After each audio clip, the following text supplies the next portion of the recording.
Now, the impact of menopause on women's health, finances, careers and general well-being is going to be looked at by an inquiry aiming to improve access to treatment and workplace policies. It's a cause that menopause advocate Sonya Lovell is very passionate about after she was taken out of work for several years after experiencing induced menopause when she was treated for breast cancer. She joins us now from Sydney. Sonya, thank you for being here. Do you mind sharing your story and your symptoms with the people at home? Absolutely not at all. Thank you for having me. So my symptoms ranged from hot flushes during the day to severe night sweats at night that were quite debilitating. I had a significant cognitive function loss to the point where I could never have done this interview. At that point in time, I literally lost at least one word in every sentence that was literally on the top of my tongue, and I could not recall what I was trying to say. I could describe it, but I could not think of the word. I was quick to rage. My moods were all over the place, and I had a lot of dryness. I lost a lot of moisture in all parts of my body, and yeah, they were probably the most common symptoms that I was really struggling with. So give us a sense of how this impacted on you at work professionally. So I work for myself, so I'm self-employed. I've been a personal trainer for coming up to probably 15 years now. And my induced menopause was as a result of a breast cancer diagnosis. So obviously when I received that diagnosis and went into treatment, I shut my business down. It took me probably 4 years post my diagnosis. So that is the time that it took me to obviously recover from my treatment, but also really deal with the fallout of the symptoms from my induced menopause to get to the point where I felt confident enough and well enough to go back to running my business. Wow. The impact of menopause is now about to be probed in a new inquiry. What are your thoughts on this? You know, about time?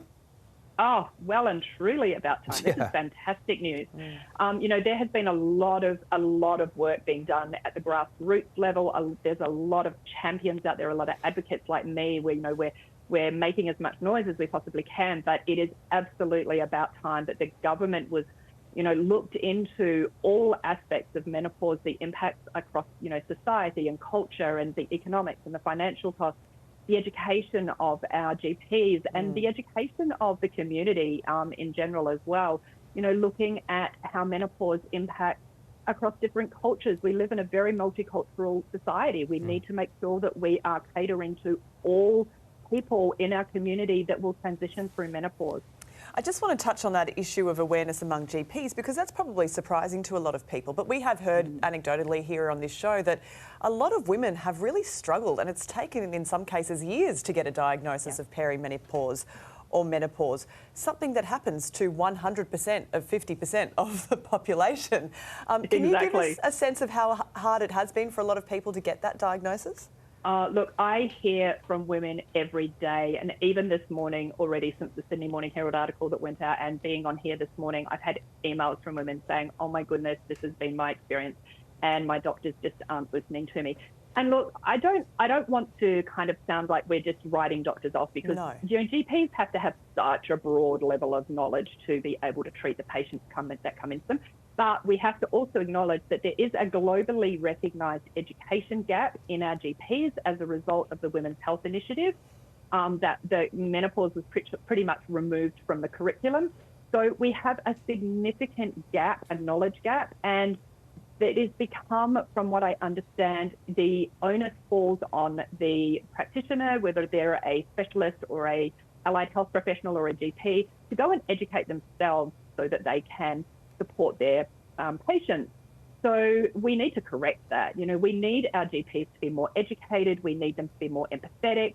And we need them to acknowledge that a woman in her perimenopausal years, when she comes to you and says that she's struggling, she really is. Yeah, you've got a podcast called Dear Menopause, which is probably essential listening for a lot of people out there. But if someone is going through menopause right now, or perimenopause indeed, what would be your first route of advice to those people out there? Yeah, look, I think the very first thing I always want to say is it's not all doom and gloom. And sometimes when we do raise awareness and we talk about, our symptoms, it can sound a little bit like everything is very negative and everything's going to be awful. And so it's not like that for every woman. So I suppose don't feel that you're moving into a stage of life that may be completely detrimental to you, because that's not the case. But the other thing that I always say is start taking a list. So start some note taking, keep a diary of what you're experiencing. So if you notice that your periods are starting to get a little bit erratic, or if you started to notice hot flashes or night sweats, or, your cognitive function is starting to get a little bit erratic, start noting that down. The more information that you can take to your GP, the more armed that you can be with knowledge and information when you go to see a GP, you are actually helping them help you a little bit. The Australasian Menopausal Society has a fantastic website where you can search for GPs that are registered as having an interest in menopausal care. So that can be a great first step as well. Yeah. And when you ring, assuming you're picking up the phone to make an appointment with your doctor, actually ask the person on the end of the phone, who is the best person in your clinic for me to see about my menopausal or my perimenopausal. Very good advice. Great to have you on, Sonya. Thanks so much for joining us. We appreciate it. My pleasure. Thank you. Stay with us. Still to come, youth crime victims demand